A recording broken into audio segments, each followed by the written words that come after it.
In this video, we're going to gain some tools on identifying which carbohydrates need to be enzymatically digested in foods and what is absorbed by looking at some food labels. To review, there are three types of carbohydrates in foods: starch, fiber, and sugars. This includes both the 3 monosaccharides and the 3 disaccharides.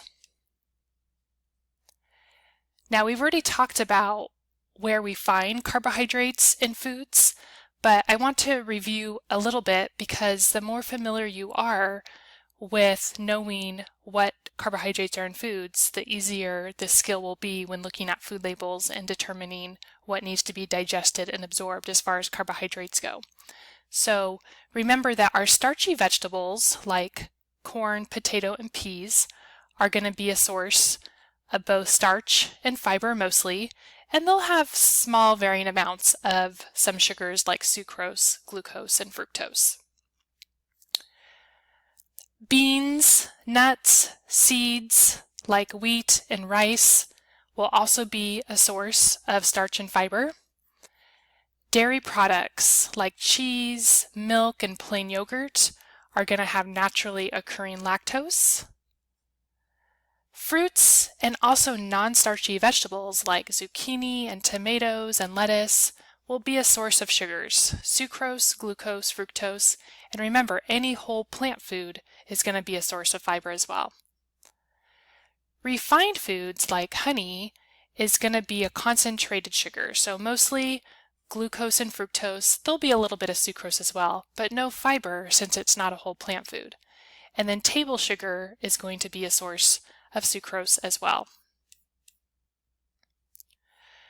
So you can also use the nutrition facts to identify types of carbohydrates in foods.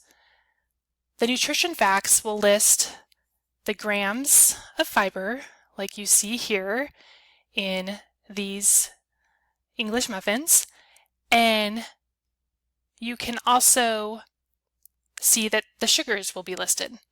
What is not listed is the starch, but if the fiber and the sugar don't add up to the total carbohydrate, then you know that there is starch present. So here we have 4 grams of fiber and sugar. If we subtract that from the 21 grams of total carbohydrate, we know that we have about 17 grams of starch in this product. Now, how do you know what kind of sugar is present? The nutrition facts won't identify the different types of sugars, but if you look at the ingredient list, you can see where the sugar is coming from and then have an idea of what specific type of sugar is present. So here we see organic wheat. That's going to be a source of starch and fiber, which is why there's so much starch since wheat is the first ingredient. Grain flour blend, again, starch and fiber. If we go down here, we see organic dried cane syrup, otherwise known as sugar. So that's where our sugar is going to be coming from in the form of sucrose. Oil is a concentrated fat, so no carbohydrate in oil. Also no carbohydrate in meat. That's pretty much the two groups that don't have carbohydrate, meat and concentrated fats. So let's look at a label. Here's a Triscuit label. So if we go to the nutrition facts, we can see that there's 3 grams of fiber, there's no sugar, 20 grams of total carbohydrate, so there's 17 grams of starch. Let's look at the ingredient list. All we have is whole grain soft white winter wheat. That is where the starch and the fiber are coming from. And then we have soybean oil and salt, which are not going to contain carbohydrate at all.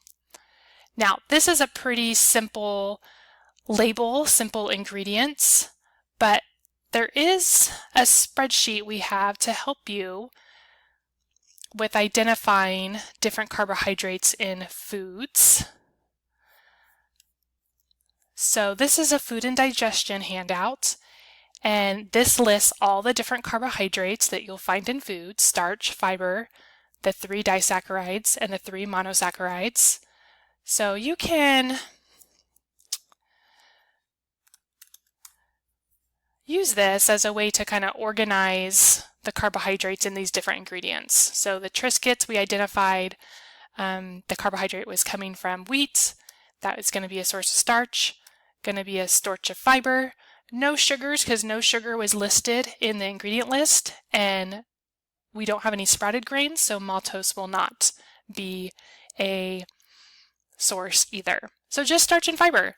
Now, of these macronutrients, this question asks which ones need to be enzymatically digested. Well, earlier we talked about the digestion and absorption of carbohydrates. There's a great table that reviews the different carbohydrates that need to be digested that you can look at to help you fill this out. We know that fiber is not enzymatically digested. Starch is too big to be absorbed, so starch definitely needs to be enzymatically digested. What is absorbed into the cells after the process of enzymatic digestion is done? Well, it's just a building block of starch, which is glucose. We're not going to answer the third question here. Let's look at another label. Let's look at a little bit more complicated one. So this is going to be the English muffin. And we can see, looking at the carbohydrate, there are 29 grams of total carbohydrate, 4 grams of fiber, 6 grams of sugar, 10 grams here. Subtract that from the total, that gives us 19 grams of starch. So we know there's starch and fiber, but what specific sugar is in the product? Well, let's go look at the ingredient list. Here's whole wheat flour again, that's our source of starch and fiber. And then here's sugar listed in the ingredient. So we know there's going to be sucrose in this product. Wheat gluten, rice flour, again, that's going to be starch. Honey. So here's honey as well, another sugar. So honey will be a source of not only sucrose, but also glucose and fructose. So this one's going to be a little bit more complicated. What needs to be enzymatically digested? Well, the starch, the sucrose, and then what is absorbed? The glucose from the starch, and the glucose and fructose from the sucrose digestion, as well as the glucose and fructose in the honey. So we'll be practicing a lot with labels and identifying carbohydrates and what needs to be digested and absorbed to give you some practice with this.